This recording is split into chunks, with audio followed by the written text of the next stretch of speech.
in 1991, you pleaded guilty to 2 counts of withholding information from Congress regarding your involvement in the Iran-Contra affair, for which you were later pardoned by President George H.W. Bush. I fail to understand why members of this committee or the American people should find any testimony that you give today to be truthful. If I can respond to that. It wasn't a question.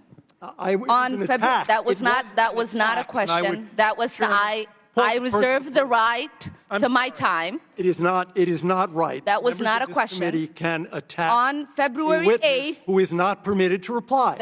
That was not a question. Thank you for your participation.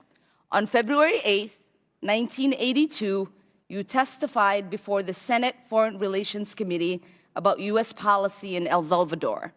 In that hearing, you dismissed as communist propaganda report about the massacre of El Mozote, in which more than 800 civilians, including children as young as 2 years old, were brutally murdered by U.S.-trained troops.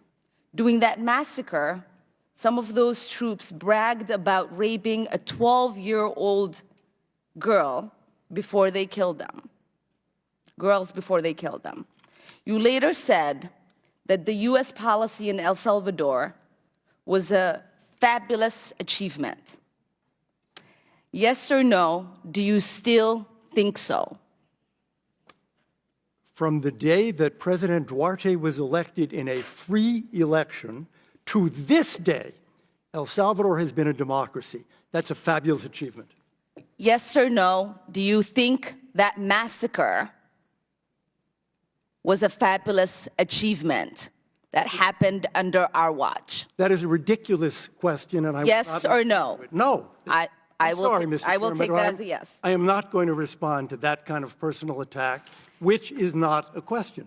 Yes or no, would you support an armed faction within Venezuela that engages in war crimes, crimes against humanity or genocide, if you believe they were serving U.S. interest, as you did in Guatemala, El Salvador, and Nicaragua?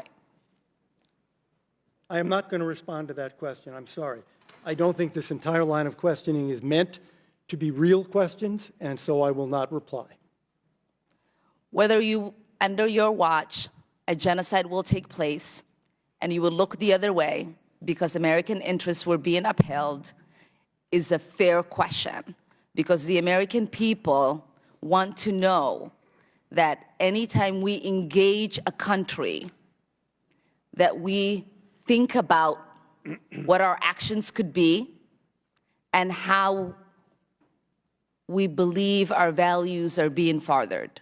That is my question. Will you make sure that human rights are not violated and that we uphold international and human rights? I suppose there is a question in there, and the answer is that the entire thrust of American policy in Venezuela is to support the Venezuelan people's effort to restore democracy to their country. That's our policy. I don't think anybody disputes that. The question I had for you is that does the interest of the United States include protecting human rights and include protecting people against genocide? That is always the position of the United States. Thank you. I yield back my time.